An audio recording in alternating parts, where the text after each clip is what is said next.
देख भाई, issue of shares में कल ये बात हो गई थी कि शेयर्स तीन तरह से इशू होते हैं।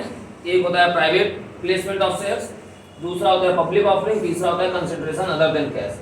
तो सबकी जर्नल एंट्रीज पे हमको आज बातचीत करनी है। प्राइवेट प्लेसमेंट ऑफ शेयर्स जो था सर, इशू ऑफ शेयर्स किसको हो रहे हैं? प्राइवेट कंपनी के लिए हम पढ़ रहे हैं या पब्लिक कंपनी के लिए? हम पढ़ रहे हैं सर पब्लिक कंपनी ओनली की बात कर रहे हैं। प्राइवेट कंपनी के लिए कोई अकाउंटिंग हमको नहीं पढ़नी है। प्राइवेट प्लेसमेंट जो होते हैं वो या तो वेंडर को होंगे या तो प्रमोटर को होंगे। वेंडर को होने वाला private placement consideration other than cash में पढ़ना है सीबीएसई के पॉइंट ऑफ व्यू से। तो वेंडर वाला हमको पढ़ना नहीं है। अब हमको किसका पढ़ना है? ज्यादा फोकस किसको करना है? प्रमोटर को। तो प्राइवेट प्लेसमेंट टू प्रमोटर, अगर मैं बातचीत करूं private placement of shares, private placement of shares to promoter, तो इसकी जर्नल एंट्री क्या बननी है? एक ही इसकी जर्नल एंट्री बननी है, वो बोर्ड पे है सर, आप उसको नोट कर लें। जब आप प्रमोटर को प्राइवेटली शेयर्स प्लेस करते हैं तो उसको कहा जाता है सर इनकॉर्पोरेशन एक्सपेंस या इनकॉर्पोरेशन कॉस्ट, ठीक है। वो हो जाएगा आपका डेबिट, और आपने क्या इशू किया सर? शेयर, तो टू शेयर कैपिटल, बस ये इकलौती एक एंट्री। फिर हम चलेंगे सर पब्लिक ऑफरिंग पे। पब्लिक ऑफरिंग में शेयर दो तरह से इशू होते हैं, या तो वो पार पे हो रहे होंगे और या तो वो प्रीमियम पे हो रहे होंगे। तो अभी हम इसकी भी जर्नल एंट्रीज करने जाएंगे। प्राइवेट प्लेसमेंट टू प्रमोटर की एंट्री है सर आपकी incorporation cost debit to share capital, बस इतना नोट कर लो। देखो पब्लिक ऑफरिंग में स्टेजेस होते हैं। पहली स्टेज होती है एप्लीकेशन स्टेज, दूसरी होती है अलॉटमेंट और तीसरी होती है कॉल स्टेज। एप्लीकेशन में एक बात जान जाओ, एप्लीकेशन पहले रिसीव होती है। एप्लीकेशन पहले क्या होती है? रिसीव। उसके बाद एप्लीकेशन क्या होती है? ड्यू। बाकी स्टेजेस में पहले ड्यू होगा फिर रिसीव होगा, ठीक है। पहले रेस्ट ऑफ द स्टेजेस में पहले क्या होगा? ड्यू की एंट्री बनेगी फिर रिसीव की बनेगी। अब एक कॉमन पैटर्न जान जाओ, अगर हम ड्यू की बात कर रहे हैं तो एप्लीकेशन में पहले रिसीव हो रहा है, तो पहले रिसीव की एंट्री कर लेते हैं सर। तो रिसीव की एंट्री पहले क्या बननी है? रिसीव को हम आर से इंडिकेट करते हैं और ड्यू को हम डी से कर रहे हैं। अगर तो एप्लीकेशन अगर रिसीव पहले होगी तो एंट्री बनेगी sir bank account debit to, आप पैसा किस पे पा रहे हैं? शेयर पे। अगर इक्विटी है तो आगे इक्विटी लगाना, प्रेफरेंस है तो आगे प्रेफरेंस लगाना। तो टू शेयर एप्लीकेशन, और ड्यू की एंट्री क्या बनेगी? Share application debit, share application debit to share capital, ठीक। अब अलॉटमेंट पे सर पहले क्या हो रहा है? अलॉटमेंट पे पहले ड्यू हो रहा है, तो पहले ड्यू की एंट्री क्या बननी है? देखो ड्यू की यही कॉमन एंट्री हर जगह है जो बोर्ड पे है, बस एप्लीकेशन रहेगा तो एप्लीकेशन डेबिट होगा, अलॉटमेंट रहेगा तो अलॉटमेंट डेबिट होगा, और कॉल्स रहेगी तो कॉल्स डेबिट होगी। तो इस एंट्री के बेस पे अलॉटमेंट की ड्यू की एंट्री बताओ। Share allotment to share capital, share allotment debit to share capital, share capital, और रिसीव की एंट्री इसी के बेस पे बताओ। Bank share allotment, bank account debit to share allotment, clear. अब आ जाओ कॉल्स पे। कॉल्स कई बार दो कॉल्स में होती है, मैक्सिमम 2 कॉल्स में देगा क्वेश्चन में। तो जो भी आपकी आखिरी कॉल होगी, अगर एक ही कॉल है और वही आखिरी है तो आप लिखेंगे फर्स्ट एंड फाइनल कॉल। अगर 2 कॉल है तो एक फर्स्ट कॉल लिखोगे और सेकंड कॉल को क्या लिखोगे? Second and final call. जो भी आखिरी कॉल होगी उसके आगे वर्ड एंड फाइनल कॉल लगाना कंपलसरी है। तो कॉल में पहले क्या हो रहा है? ड्यू, और उसके बाद क्या होना है? रिसीव। तो कॉल्स में ड्यू की एंट्री क्या बनेगी, शेयर। मान लो कि फर्स्ट कॉल है, तो फर्स्ट कॉल, अगर फर्स्ट कॉल ही आखिरी है तो फर्स्ट एंड फाइनल कॉल लिखना, ठीक है। Share first call debit to share capital. और रिसीव की एंट्री क्या बन जाएगी, bank account debit to share first call. अच्छा, ये जो एंट्री बनी है ये किसकी बनी है सर, एट पार की एंट्री है। ये एंट्री जो है वो पार की एंट्री है, इतना नोट करो। फिर इसी एंट्री में कुछ आगे की चीजें बता रहा हूं, इतने ही में।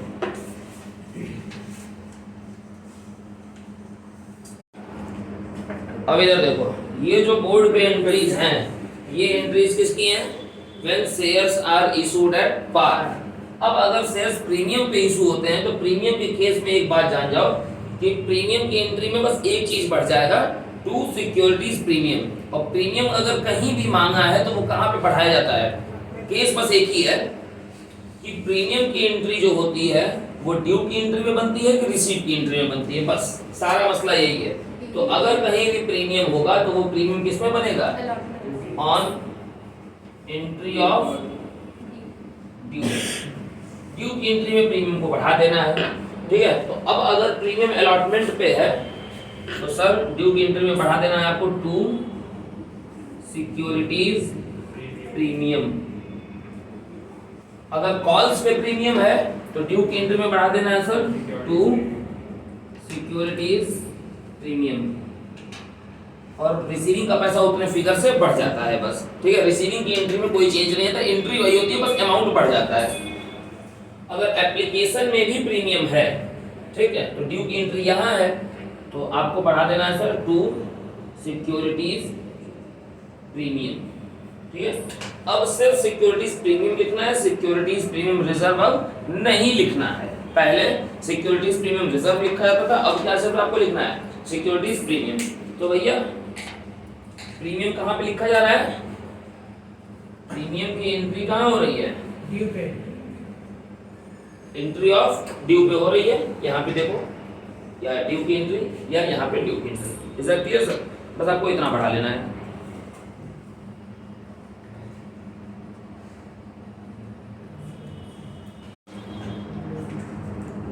देखो शेयर्स अगर ओवर सब्सक्राइब है तो उसके साथ क्या होता है, अंडर सब्सक्राइब है तो मिनिमम सब्सक्रिप्शन कितना होना चाहिए, 90% of the issued share. Full subscribe है तो कोई दिक्कत नहीं है, और अगर ओवर सब्सक्राइब है तो उसके साथ ये तीन काम होगा। पहला केस हो सकता है कि जितना भी एक्सेस है वो फुल रिजेक्ट हो जाए, आमतौर पे ये केस नहीं देखने को मिलता है। दूसरा होगा, जो दूसरी पॉसिबिलिटी है कि अगर ओवर सब्सक्राइब है शेयर्स तो प्रोपोर्शनेट अलॉट हो जाए। प्रोपोर्शनेट अलॉटमेंट को क्या कहा जाता है सर, प्रो रेटा अलॉटमेंट कहा जाता है। ये भी बहुत कम देखने को मिलता है। तीसरा जो केस है वो ये हो कि जितने भी ओवर सब्सक्राइब शेयर्स हैं उसमें से पार्शियली को कुछ को रिजेक्ट कर दिया जाए और कुछ रिमेनिंग को प्रो रेटा कर दिया जाए। अब देखो इसका एक एग्जांपल, फॉर एग्जांपल एक कंपनी ने शेयर्स इशू किए हैं और अलॉटमेंट के क्या केसेस हैं। तो मान लो ये कंपनी ने 1 लाख शेयर्स को इशू किया और उसके पास एप्लीकेशन जो उसने रिसीव की वो रिसीव की 1,50,000 को, 1,50,000 शेयर्स पे उसने रिसीव की। अब होगा केस क्या, पॉसिबल क्या है, पॉसिबिलिटी जो है वो अगर एक्सेस की बात की जाए, पहले केस की बात की जाए तो पूरे 50,000 को क्या कर दो सर, रिजेक्ट कर दो। तो बात वही बढ़ गई, पूरे 50 को रिजेक्ट कर दिए तो रिमेनिंग 1 लाख को 1 लाख मिल गया। प्रोरेटा में क्या है कि 15:10 यानी कि 3:2 का रेशियो बनाइए सर, क्योंकि इसका रेशियो क्या बन रहा है, 3:2 का रेशियो बन रहा है। आप वो रेशियो बनाइए सर, और उस रेशियो में जिन्होंने 3 शेयर मांगे उनको 2 शेयर दीजिए, जिन्होंने 10 शेयर मांगे, सॉरी जिन्होंने 15 मांगे उनको 10 दीजिए, जिन्होंने 15,000 मांगे उन्हें 10,000 दीजिए, और इस प्रपोर्शन में सबको अलॉट कर दीजिए, मतलब किसी को मना मत करिए, ठीक है। और थर्ड केस में क्या है कि जिन्होंने कुछ को, फॉर एग्जांपल 20,000 को या 30 को कर लो, फॉर एग्जांपल 30,000 को आप रिफ्यूज कर दीजिए, रिजेक्ट कर दीजिए, ठीक है। अब बचे कितने आपके पास इन हैंड 120, तो आपका जो प्रोपोर्शनल अलॉटमेंट बनेगा वो 120 के अकॉर्डिंग बनेगा, यानी कि रेशियो हो जाएगा आपका सर क्या 6:5 का रेशियो। मतलब जिन्होंने 60,000 शेयर मांगे उन्हें कितना दिया जाएगा 50,000, जिन्होंने 6,000 मांगे होंगे उन्हें 5,000। इसका मतलब जिन्होंने 1,20,000 मांगे होंगे उन्हें कितना दिया जाएगा 1 लाख। फंडा क्लियर सर, इस पे बनेगा। अब जो रिजेक्ट होते हैं, रिजेक्शन की एंट्री क्या है, तो जो रिजेक्ट होते हैं उस पे भी बातचीत यहीं पर कर ले रहा हूं। जो लोग रिजेक्ट होंगे वो रिजेक्ट कहां पे होंगे, ड्यू की एंट्री पे होंगे कि रिसीव की एंट्री पे होंगे, ड्यू की वो हमेशा ड्यू की एंट्री पे होंगे। रिजेक्ट वाली जो एंट्री होगी वो ड्यू की एंट्री पे होगी। और रिजेक्ट कहां पे हो जाएगा, एप्लीकेशन पे के अलॉटमेंट पे, एप्लीकेशन पर ही। तो रिजेक्ट कहां हो जाएंगे सर, एप्लीकेशन की ड्यू की एंट्री पे। तो अब एप्लीकेशन की ड्यू की एंट्री क्या बन रही थी सर, जो नॉर्मल एंट्री बन रही थी वो बन रही थी आपकी sir share application to share capital, debit to share capital बन रही थी, yes sir, to share capital बन रही थी। अब बस आपको इसमें एक्स्ट्रा और क्या बढ़ाना है, रिजेक्शन की एंट्री। अब रिजेक्ट करते समय जो पैसा वापस हो रहा है उसमें आप सर बस क्या करिए, बैंक को क्रेडिट कर दीजिए, मतलब एक एंट्री और बढ़ा लीजिए, कौन सी सर, टू बैंक, बस इतना ही आपको एक्स्ट्रा याद रखना है। इज दैट क्लियर, कर लो सर इसको, ठीक है। ये बात याद रखो कि रिजेक्ट कहां करना है, वापस कहां करना है, रिफ्यूज कहां करना है, रिफंड कहां करना है, एप्लीकेशन की एंट्री पे, ठीक है। एप्लीकेशन की कौन सी एंट्री पे, ड्यू पे कि रिसीव पे, ड्यू की एंट्री पे। और ड्यू में बस आपको एक चीज क्रेडिट कर लेनी है extra, share application debit to share capital usual entry थी ही, नॉर्मल एंट्री थी ही, बस एक चीज आपको और बढ़ा लेनी है, टू बैंक। बस फंडा क्लियर सर।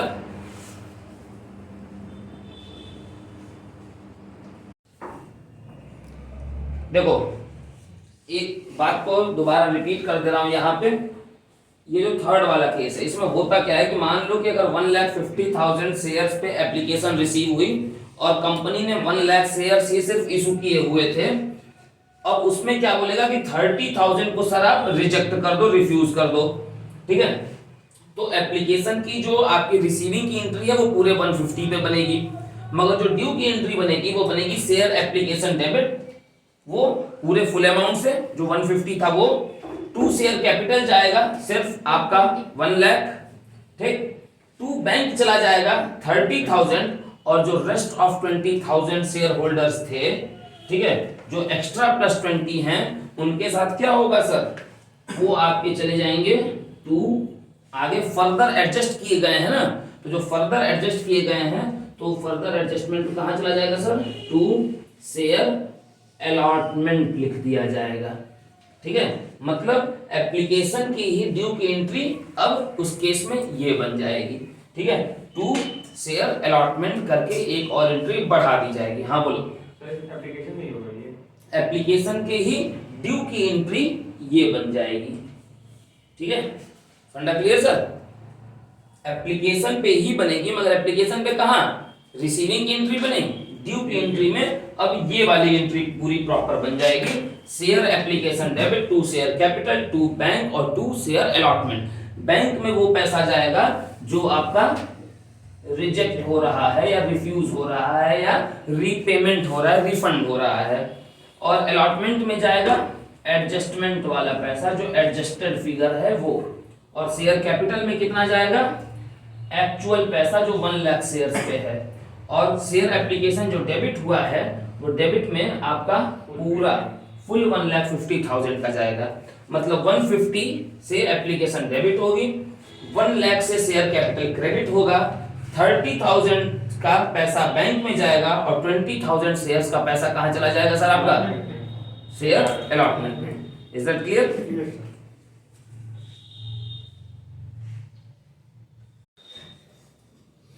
देखो दो और जरूरी चीजें हैं, कॉल्स इन एरियर और calls in advance. Calls in arrear जो है वो उसके साथ दो चीजें होती हैं, विदाउट ओपनिंग और विद ओपनिंग, ठीक। मगर आजकल बोर्ड में सीधे डायरेक्ट बोल दे रहा है कि calls in arrear account open करके फिर बाकी जर्नल एंट्रीज करिए।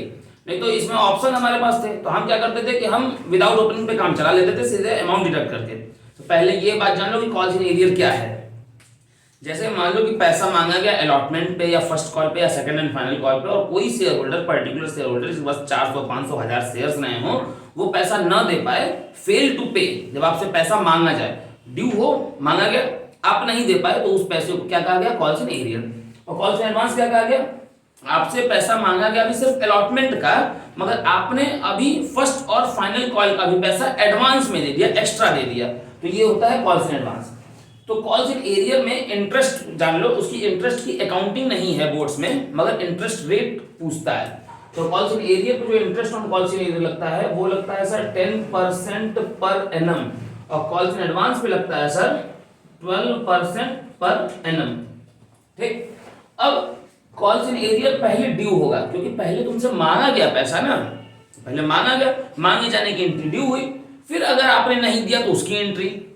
तो calls in arrear account debit, क्योंकि ये लॉस है, तो calls in arrear account debit to share, share के बाद ये डैश है। अगर अलॉटमेंट पे एरियर हुआ है तो सर आप अलॉटमेंट लिख देंगे, अगर कॉल्स पे हुआ है तो उस कॉल का नाम लिख दोगे, फर्स्ट कॉल या सेकंड कॉल या व्हाटएवर। अब मान लो कि फ्यूचर में कभी को पुराना पैसा मिल गया, ठीक है, तो रिसीविंग की एंट्री क्या बनेगी? रिसीविंग की बैंक, हम इस भाई जब भी पैसा मिलेगा तो रिसीविंग डेबिट है, तो bank account debit, calls in arrear को डेबिट किए थे, खत्म करने के लिए उसको क्या करोगे? क्रेडिट कर दोगे। फंडा क्लियर है सर? कॉल्स एडवांस, एडवांस पहले रिसीव हो जाता है, पहले पैसा रिसीव हो जाता है, तो रिसीविंग की एंट्री से पहले होती है। मतलब अब सब देखो, ड्यू और रिसीव मैंने लिखा हुआ है, या रिसीव और ड्यू, इसका मतलब है कि कॉल्स एडवांस की पहली एंट्री रिसीविंग की ही कहीं ना कहीं एंट्री में बनेगी, और कॉल्स इन एरियर की पहली एंट्री ड्यू की ही एंट्री में कहीं ना कहीं बनेगी। जिस सिचुएशन में होगा वहां पे उसको बस एडजस्ट कर लेना है, उसमें उतना फ्रेम बढ़ा देना है। तो bank account debit to calls in advance. और जब भी, अच्छा देखो, calls in arrear, calls in advance में एक बात जानो कि कॉल्स इन एडवांस की अगर एंट्री है, अगर कहीं एडवांस में पैसा मिला है तो आपको उसको शो करना कंपलसरी है, चाहे बोले चाहे ना बोले। एरियर हम सिर्फ तभी शो करते हैं जब बोलता है, नहीं बोलता है तो हम आमतौर पर हम क्या करते हैं, हम उसको स्किप कर देते हैं उस पोर्शन को। तो अगर एडवांस कहीं क्रेडिट हुआ है तो खत्म कैसे होगा? डेबिट करके, और खत्म कहाँ होगा? ड्यू की एंट्री में आगे जाके। लाइक अगर आपको फर्स्ट कॉल का पैसा मिल गया है तो आप एंट्री बना लोगे bank account debit to calls in advance, first call नहीं लिखोगे। फर्स्ट कॉल का पैसा अगर अलॉटमेंट में मिल गया है तो अलॉटमेंट की एंट्री में 2 कॉल्स इन एडवांस, अलॉटमेंट की रिसीव की एंट्री में 2 कॉल्स इन एडवांस बढ़ा दोगे।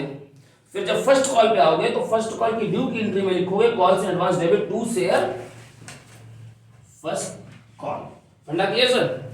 कॉल्स इन एडवांस कहां बैलेंस शीट, अच्छा हेड और सब हेड वाले कॉलम में अगर आए, जो हमने फाइनेंशियल में पढ़ा था, तो कॉल्स इन एडवांस कहां दिखाया जाता है? करंट लायबिलिटीज का पार्ट होता है। ये किस हेड में आता है? करंट लायबिलिटीज में। और कॉल्स इन एरियर कहां आता है? कहीं नहीं आता है, ये डिडक्टेड फ्रॉम, बच्चे तुरंत बता देते हैं ये करंट एसेट्स में आता है, करंट एसेट में नहीं आता है सर। ये डिडक्ट होता है किसमें से? शेयर कैपिटल के पैसे में से। एक्सट्रैक्ट ऑफ बैलेंस शीट कल पढ़े थे ना 4 नंबर की, उसमें एरियर का पैसा माइनस हो रहा था ना, बस सर ये वही की बात है। ठीक, तो ये आप नोट कर लीजिए calls in arrear, calls in advance. उसके बाद एक जरूरी टॉपिक जिसका मिनिमम वेटेज 6 नंबर का होगा, 4 नंबर मिनिमम होगा, कंसिडरेशन अदर देन कैश। वो शेयर्स के लिए भी वही रूल लागू होगा और वही रूल चलेगा किसके लिए? डिबेंचर चैप्टर के लिए भी। ये नोट करो, उसके बाद उसको बताते हैं, फिर खत्म करते हैं।